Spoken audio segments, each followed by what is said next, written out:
84,205 EC দেওয়া হচ্ছে। সবাই যারা ফ্রি কনসালটেন্সি পেতে চাইছো তারা দয়া করে ফ্রি কনসালটেন্সি ভিডিওটা দেখে নিয়ে আমাকে সেই মতো পাঠিও, আমি অবশ্যই সাপোর্ট দেওয়ার চেষ্টা করব।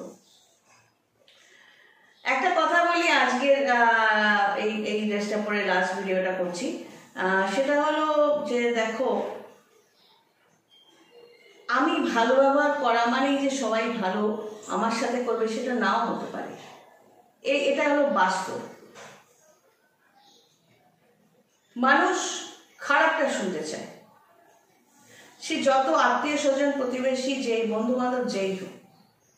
তুমি গিয়ে বলবে আমার না এই সমস্যা, তাই তাই তাই এটা করো ওটা করো, তার নিজের বিদ্যা বুদ্ধি দিয়ে যা আছে সব অ্যাডভাইস দিয়ে দেবে।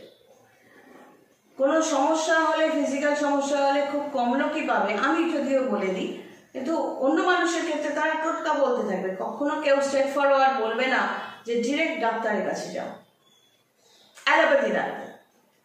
আমি কিন্তু বলি ওই জল পড়া, তেল পড়া, তারপর টোটকা মাদুরি এগুলোর মধ্যে কিন্তু আমি বলি না। ফিজিক্যাল কোনো সমস্যা হলে ডিরেক্ট অ্যালোপ্যাথি ডাক্তার। তো এই যে স্ট্রেট ফরওয়ার্ডনেস, এটা কিন্তু মঙ্গলের পজিটিভিটি থেকে আসে, বাস্তববাদিতা। মানুষ সবসময় নেগেটিভটা শুনতে চায়। রাগ ঘৃণা তখন আসে মানুষের মধ্যে যখন দেখে যে অপোজিটের ব্যক্তিটির উত্তরণ হচ্ছে, তখন সে নিতে পারে না। অপোজিটের মানুষটা যাকে সে পছন্দ করে না, হতে পারে তুমি, তোমার চাইতে আমাকে দেখতে যতটুকুই ভালো হোক, তুমি আমাকে পছন্দ করছো না, তোমার গায়ের রংটা কালো বা তোমার স্ট্যান্ডার্ডটা আমার মতো নয়, তুমি আমাকে কোনোদিনই বরদাস্ত করতে পারবে না। তার মধ্যে যদি তুমি দেখো যে আমি একটা অ্যাওয়ার্ড পাচ্ছি বা আমার উন্নতি হচ্ছে বা আমার শরীর ভালো রয়েছে বা অনেক কাস্টমার হচ্ছে, তুমি নিতে পারবে, তখন তোমার রাগ ঘৃণা চোখ দিয়ে প্রকাশ পাবে।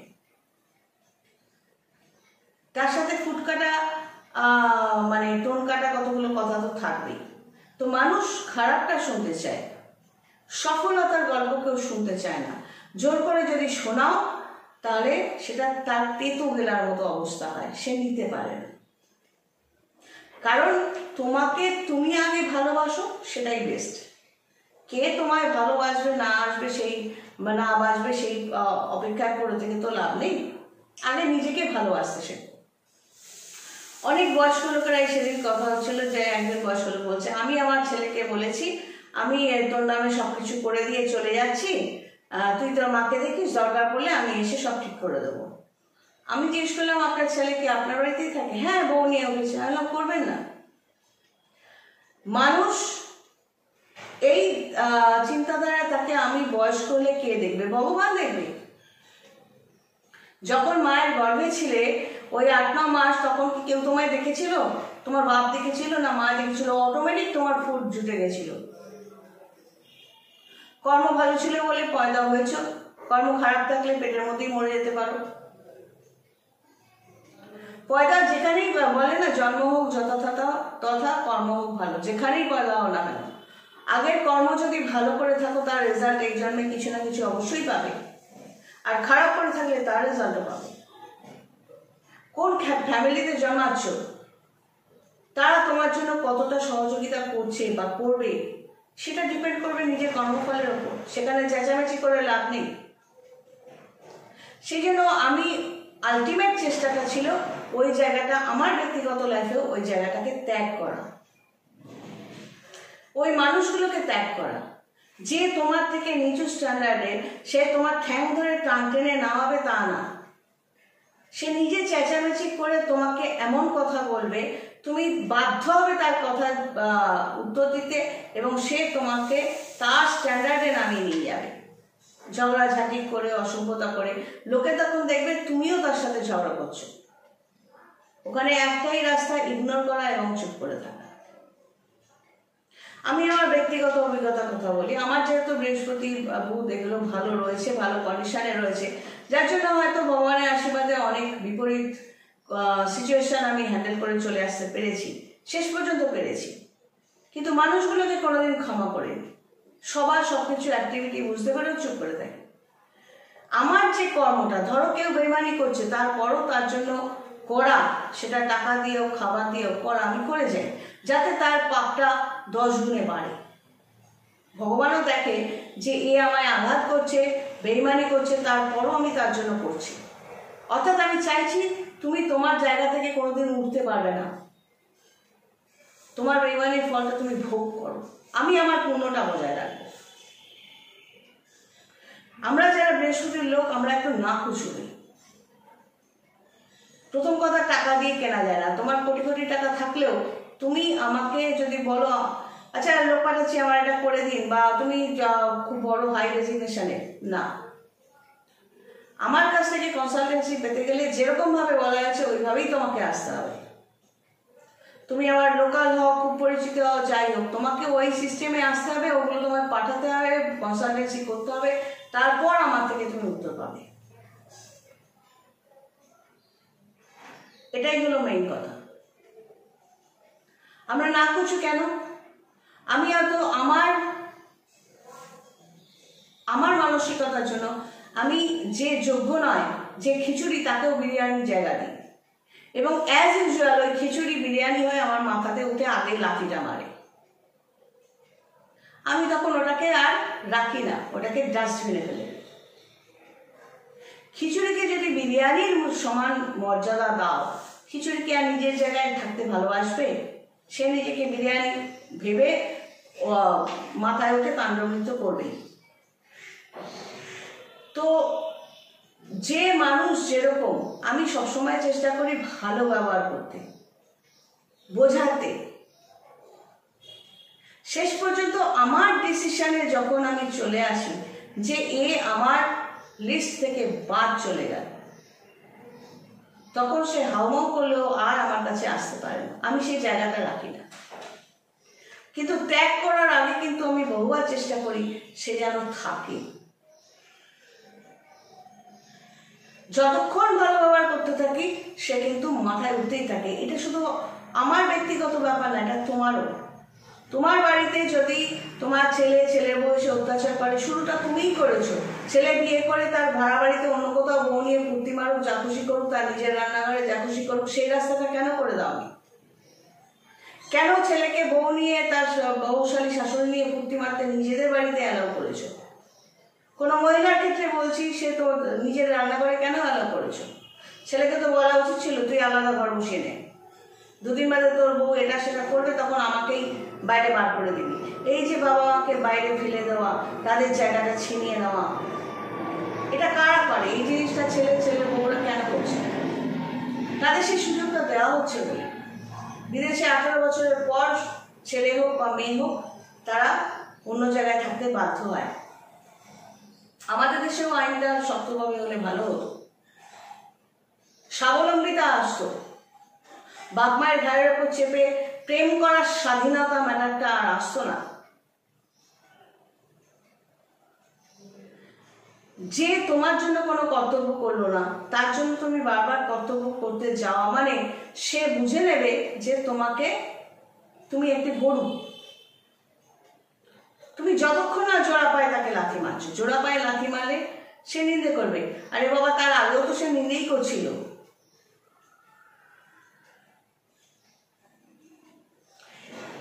ইমানদার, আগেকার দিনে কোনো গুপ্তচর এক রাজার কথা আরেক রাজাকে যখন বলতে যেত, তাকে উপহার দেওয়া হতো, দেওয়ার পর তার গলাটা কেটে ফেলা হতো। যে একবার বেইমানি করে সে বারংবার বেইমানি করে। এই হলো জীবন দর্শনের কিছু কথা। নিজেকে ভালোবাসতে হবে। বয়স হয়ে যাবে বলে আমাকে অমুকে দেখবে তমুকে দেখবে না। ছোট্ট একটা ঘটনা আগেও বলেছি, আবারও বলছি। একবার সকালবেলা কি হয়েছে, স্নান করবো বলে জলটা ঢেলেছি, হঠাৎ করে মাথা টাথা ঘুরে গেছে। অনেক আগের কথা, 2-3 বছর আগের কথা, বলেও ছিলাম অন্য একটা ভিডিওতে। এবার আমার যেহেতু মাংসগুলো খাওয়া হয় না, প্রেশারটা লোয়ের দিকে থাকে, তো আমি বেরিয়ে মুখে জলটা নিয়েছি, গায়ে কোনো তখন কাপড় অ্যাসাচ নেই, আমি শুধু ঠাকুরকে ডাকলাম, যা তোমার বলছি, মুখে জলটা নিয়েছি, আর কোনো সেন্স নেই। যখন চোখটা বুঝে আসছে তখন দেখছি 9টা 5-7 এরকম হবে। কিছুক্ষণ পর আবার চোখ খুললাম, খুলে দেখি মুখে জল। হ্যাঁ, আমি ভাবলাম সমুদ্রের মধ্যে তলিয়ে গেছিলাম নাকি, কোনো কিন্তু সেন্স ছিল না। তারপর ঘড়ির দিকে তাকিয়ে দেখি 15-16, 9টা 15-16, মানে মোটামুটি 10 মিনিট অ্যাপ্রক্স, মানে আমি সেন্সলেস। তারপর যথারীতি হাত পা কাঁপছে, লোকাল ডাক্তারকে ডাকলাম, প্রেশার মানে 50-30 এরকম হয়ে গেছে, অর্থাৎ বিপি ফল করলো। আমি পড়ে গেলাম, তো কে দেখলো? আমি যে আবার জেগে উঠলাম বা বেঁচে উঠলাম, সেটা তখন কে দেখলো? ভগবান দেখলো। আমার মৃত্যুযোগ যদি থাকে, কোনো ডাক্তার বলতে কেউ আটকাতে পারবে না। আর আমার যদি বেঁচে যাওয়াটা থাকে, তাহলে ভগবানই কারোকে না কারোকে পাঠিয়ে দিয়ে আমায় ঠিক বাঁচিয়ে দেবে। আস্তে আস্তে উঠে তখন নুনটা মুখে দিলাম। প্রেশার কমে গেলে ওআরএস বা কাঁচা নুন একটু মুখে দিলে যথেষ্ট। তারপর যথারীতি ডাক্তারকে দেখালাম, এবং প্রেশার যাতে ফল না করে ডাক্তারের কথা অনুযায়ী, অ্যালোপ্যাথি ডাক্তারের কথা অনুযায়ী ওষুধ খাই, যেহেতু প্রোটিনটা আমার মধ্যে পড়ে না। তো এই যে স্ট্রেংথ, এই যে বিভিন্ন স্বপ্নের মধ্যে অনেক কিছু দেখা যায়, সেগুলো নিয়ে অন্য সময় বলবো। তো এই যে মানসিক স্ট্রেংথ, এই যে একা থাকার মানসিকতা, অনেকে ভাবে, ধরো আমি কাল তোমার সাথে ভালো ব্যবহার করছি, তুমি হয়তো লোকাল কেউ, তুমি ভেবে নিলে বা পরিচিত কেউ যে তোমার সাথে আমি বোধহয় কোনো সম্পর্ক চাইছি। এটা তোমার মনের নোংরামি। ফার্স্ট বুঝতে হবে, যে মহিলা একা থাকার মতো দম রাখে, তোমরা যারা ফ্যামিলি পার্সন বা পুরুষ হয়েও যে ঘর সংসারে নাকানি চোবানি খাচ্ছ, সেখানে একা মহিলা, আমি নিজেকেও চালাচ্ছি, আমার কাস্টমারদের কাজও করছি এবং অন্যান্যদের পেটের ভাত জুগিয়ে দিচ্ছি, অর্থাৎ আমার দামটা তোমার চাইতে আর কিছু না হলেও বেশি। তাই আমি মুখ এটা করতে যাব না। তুমি যদি কারো স্বামী হও, তোমার বউ তোমার সাথে থাকুক বা না থাকুক, আমার মানসিকতা আসবে না তোমার কাছে তোমার সাথে সম্পর্ক করে আমার মুখটাকে এটো করা। যারা অরিজিনাল জ্যোতিষী তান্ত্রিক হয়, তারা একটু না কুচুলি হয়। এটো কাপে চা খাওয়ার অভ্যেস আমার নেই। কিন্তু অনেক ক্ষেত্রে আমি যে বললাম, নোংরা মানসিকতা নিয়ে মানুষ দেখতে অভ্যস্ত বা সেটা তাদের ভালো লাগে। কোনো মহিলা যে একা থাকছে, তার দমটা যে বেশি এবং সে চাইছে একা থাকতে, সেই সলিটিউড সে পছন্দ করছে, সেইটা মানতে তাদের কষ্ট হয়। তারা এটা বলে খুশি হয় যে ও তো একা থাকে, কেউ তো নেই, তার কেউ নেই। তোমরা সে ঠেকায় পড়লে বা তুই ঠেকায় পড়লে তোর কজন প্রতিবেশী এসে দাঁড়ায়। একটা ঘটনা বলি, আমার বাবার বডিটা যখন 3 তলায় ছিল, আমার ভাইয়ের বৌশালী, শাশুড়ি সবাই গোল হয়ে দাঁড়িয়েছিল। বডি নামানোর কেউ নেই, প্রতিবেশীরা দরজা দিয়ে বসে আছে। আমাকে টাকা দিয়ে, লোক দিয়ে, 10টা ছেলে দিয়ে, ভ্যান দিয়ে পাঠাতে হলো। তখন আর হলো না যে হাতে একটা চাবুক নিয়ে ন্যাংটো করে পিটিয়ে বলি যে কোথায় তোর প্রতিবেশীরা, যাদের নিয়ে বই হুল্লোড় করে বা বাড়িটাকে চিড়িয়াখানা বানাস, অসভ্যতা করিস, যারা তোকে অসভ্যতাই শেখায়, তোকে তোর বৌশালী শাশুড়ি, সে প্রতিবেশীরা কোথায়? সে তো আমাকে বাইরে থেকেই তো লোক পাঠাতে হলো, বডি সাজাতে হলো, নামাতে হলো। তুই বা কি কর্তব্য করি? তোর শালি বা দাঁড়িয়ে থেকে তার বরকে নিয়ে কি করছে? তোর ওই বেলিলিয়াস, হাওড়ার বেলিলিয়াস লেনদেনের অত জন পরিজনরা কোথায়?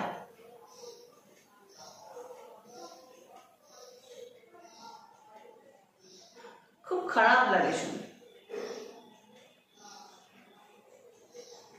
পাশে কে আছে ওই নির্ভরশীলতা নিয়ে চলার লোক আমি কোনোদিন ছিলাম না, আজও নেই। আমার সুখ শান্তিটা আমার কাছে। আত্মীয় স্বজন, মানে একটা কথা মাথায় রাখবে, মানুষ নামের কতগুলো হায়না শেয়ালের মধ্যে, একঘর হায়না শেয়ালের মধ্যে মানুষ মানে সম্পর্ক, তোমার আত্মীয়তা, বন্ধু বান্ধব, তাদের মধ্যে থাকাটা যতটা বিপজ্জনক, এর চাইতে একা থাকাটা অনেক সেফ। ছেলে মেয়ে বড় হলে বার করে দিয়ে বলবে নিজেরটা নিজে বুঝে নাও। ঘরে ঢুকিয়ে তারপর আমাকে না বার করে দিয়েছে, আমাকে খেতে দেয় না, এগুলো আমার কাছে নেকামি মনে হয়। সেন্টিমেন্ট নিয়ে বসে থাকো সবাই। অ্যাকচুয়ালি এই ধরনের কথা যাওয়া আসার কথা অনেকের সাথে হয়। আমার ছেলের বউ দেখছে না, তুমি ঢুকিয়ে রেখেছো কেন, বের করে দাও। বাড়িটা যদি তোমার নামে হয়ে থাকে। আমাকেও আমার অনেকেই বলতেছিল, তুই তো একা হয়ে গেলি, তো তোর বাপ যখন মরলো বা আমার বাপ যখন মারা গেল, কেউ তোর আত্মীয় পরিজন এসে বলিটা নামালো না কেন? বাবার কাজ আমি নিজে ত্রম্বকেশ্বরের পণ্ডিতদের দিয়ে, নিজে পণ্ডিত ভাড়া করে সমস্ত করে দিয়ে ছবি পাঠিয়ে দিয়েছি। গরু, ছাগল, শিয়ালরা একসাথে দলবদ্ধ হয়ে চলতে ভালোবাসে, ইনসিকিউর ফিল করে। একটা হাতি যখন চলে, একটা সিংহ যখন চলে বা একটা বাঘ যখন চলে, একা চললেও কোনো ভয় নেই। ম্যাক্সিমাম মানুষ মনে করে এই মহিলা কথা বলতে আসছে, আমার সাথে নিশ্চয়ই সম্পর্ক চাইছে। আর এটা যদি আমি বুঝতে পারি, আমার চাইতে খারাপ কেউ হবে না। ভেতর থেকে একটা ঘৃণা বেরিয়ে আসে। আবার অনেকটা দেখেছি হয়তো বেশিক্ষণ একটু কথা বললাম, একটু আড্ডা মারলাম, সে হয়তো মনে আরো অনেক কিছু ভেবেই নিল, কোথাও যাওয়ার কথাও ভেবে নিল, হোটেলে যাওয়ার কথা ভেবে নিল। হ্যাঁ, মনে পড়ল, হোটেলে যাওয়ার কথা ভেবে নিল। এটা হলো শিক্ষার অভাব, সভ্যতার অভাব। একজন মহিলা যখন একা থাকার দম রাখে, তার মানে সে সেটা পছন্দ করছে। এই জীবন দর্শনের কথাগুলো নিজেদেরও বুঝতে হয়। সেন্টিমেন্ট, ও আমায় ভালোবাসলো কি বাসলো না, আমি একে ভালোবাসলাম কি বাসলাম না, গোলাপ দিলাম কি দিলাম না, এই নিয়ে লাটপাট খাচ্ছে সব। তারপর তো একটা আছে আত্মীয়র মধ্যে বা ফ্যামিলির মধ্যে যখন ছিলাম, আমি এটা রান্না করছি, তুমি খাবে বা তুই খাবি, নাও সাধো, আমার কাজকর্ম ফেলে সাধো, বা এটা খাবে না, ও ওটা খাবে না, এত নকশা পোষায় না। এর চাইতে নিজের মতো থাকা, নিজের সূর্যোদয়, নিজের সূর্যাস্ত, নিজের ভগবানের কাছে থাকা, জপ করা, অনেক শান্তি। যা কিছু সব নিজের। আমার কাস্টমারদের সাথে কথা বলা, এটাই family. and I love this। তো কোনো মানুষকে, কোনো একা মহিলাকে দেখে যখন চিন্তা ভাবনা করবে যে এ বোধহয় আমার সাথে সম্পর্ক চাইছে, সামনাসামনি জুতো ফুতো খাওয়ার আগে আগে নিজেকে কন্ট্রোল করবে। একা থাকে মহিলা, দ্যাট মিনস তার দমটা তোমার থেকে বেশি। কোনো সম্পর্ক বানানোর ছুতোতে আমরা কথা বলি না, না কুচু তো এটো কাপেও চা খাই না। তুমি যদি কারো স্বামী হয়ে থাকো, তো তোমাকে সম্পর্কে দাদা ভাই বানিয়ে নেওয়া আমি করার কথা তো আসেই না। নাম ধরে রাখতে পারি, কিন্তু ডিস্ট্যান্স থাকবে। তোমাকে বন্ধু বলে মাথায় ওঠাতে পারি, ডিস্ট্যান্স, দূরত্ব। আরে তোমাকে ভীষণ ভালোবাসি বললেও কখনো ভাববে না এটা সত্যিও নয়, এটা মিথ্যেও না।